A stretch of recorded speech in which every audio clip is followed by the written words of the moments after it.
Donc j'ai les noirs dans cette partie. Mon adversaire ouvre avec E4. Donc comme à mon habitude, je joue D6. D6 qui permet plusieurs choses. La filie d'or par exemple. La pirque. Plusieurs possibilités. Et ça permet aussi de déstabiliser de temps en temps les adversaires. Donc mon adversaire joue cavalier F3.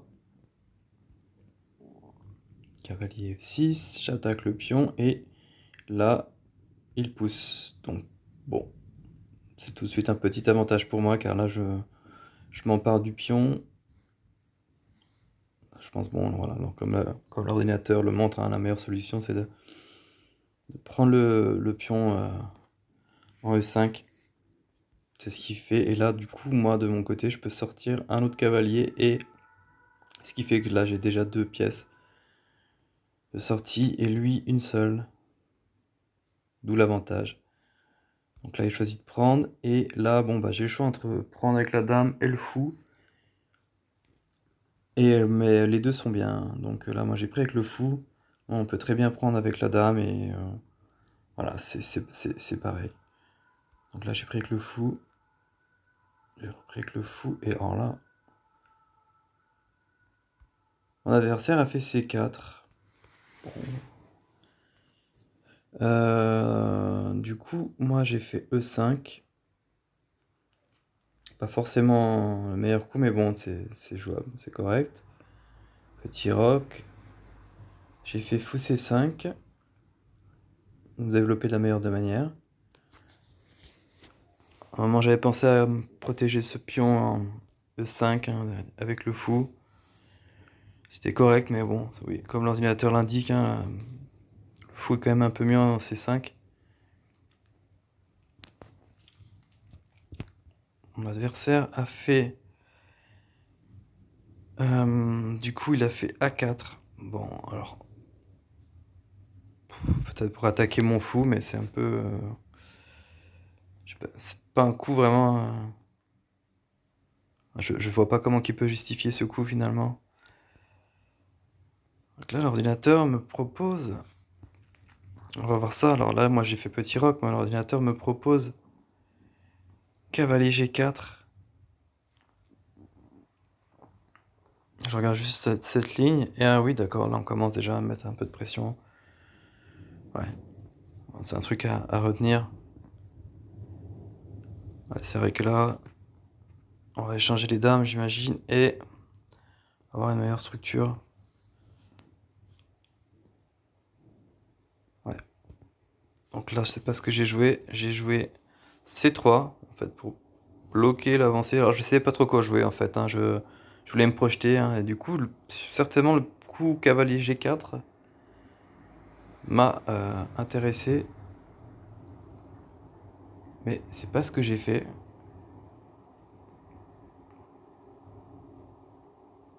Du coup, j'ai joué par dépit, peut-être A5. H3.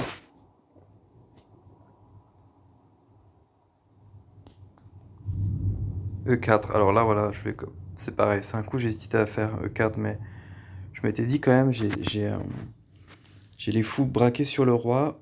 Il n'y a pas tellement de défense. J'ai la dame, du coup, qui peut arriver. On essaie de mettre un peu de pression et au final, j'ai toujours je me suis dit, au pire, s'il attaque mon cavalier, j'ai toujours cette case de repli en D6. C'est ce que j'ai fait ensuite. Car, bon, justement, il a attaqué mon cavalier. Je suis allé en D6 pour attaquer son fou. Il a fait D5 et j'ai fait C6 pour repousser. Et finalement, il est parti en A2. Donc là, c'est pareil. Donc là, j'ai voulu continuer mon attaque. Je me suis dit quand même, on va essayer de mettre un peu la pression. Et je suis allé en Dame F6. Il a continué par Fou E3 pour échanger. Peut-être qu'il commence à avoir un peu peur. On a échangé. Et là, bon, bien sûr, j'ai la dame qui a attaqué, mais les cases noires autour du roi sont faibles, hein. Je me suis dit: «Bon, bah, tant mieux. Même si j'ai le fou de cases blanches, je vais pouvoir essayer de profiter la faiblesse peut-être des cases noires autour du roi», bon, après, disons que là, mon plan, c'est d'attaquer le roi, mais c'est compliqué quand même, hein. On voit que H2, j'amène mon cavalier. Là, c'est vrai que c'est bon, c'est nul, hein. C'est vrai que j'ai vraiment d'attaque, hein. L'attaque s'arrête directement là. Bon, on a vu comment on voit l'ordinateur. L'ordinateur préconise plutôt de venir avec tour F3 plutôt que dame. Mais bon, ça se tient. J'ai attaqué sa dame, et là, elle est mieux en fait, finalement. Ah, il avait le coup F2, dame F2, qui attaquait le cavalier et qui faisait que je devais revenir finalement. Il a une position plutôt correcte après ça. Mais il a choisi d'attaquer mon cavalier. Alors là, bon, j'ai vu la tactique, c'est-à-dire que là, je prends le pion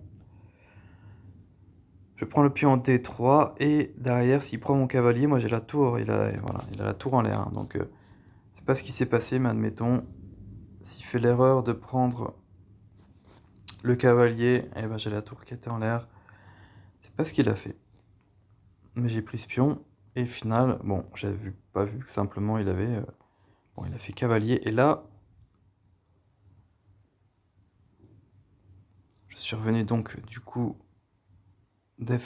sortir mon cavalier du bord, hein, pour pas que la reine la prend.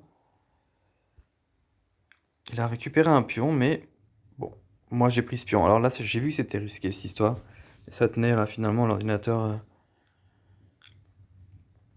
Voilà, j'ai peur de ce coup. Bon, il y avait ce coup.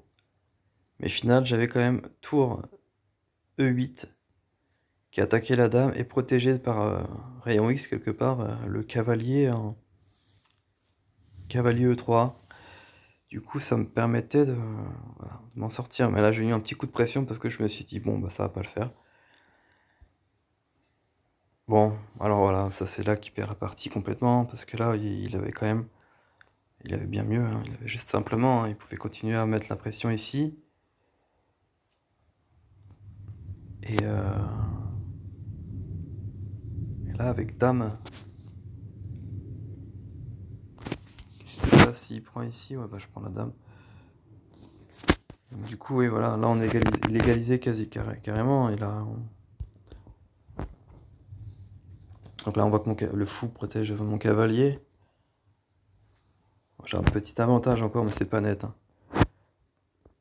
Donc là, non, il a choisi d'un sacrifice inutile, hein. Là, vraiment, je sais pas ce qu'il a voulu faire ici. Je comprends pas ce qu'il essaie de faire. Après, bon,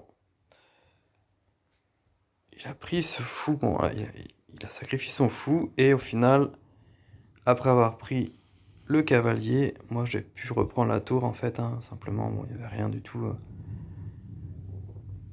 Au niveau de la tactique, ça allait, donc ensuite, bah, j'avais plus vraiment qu'à dérouler, hein, là c'était beaucoup plus facile.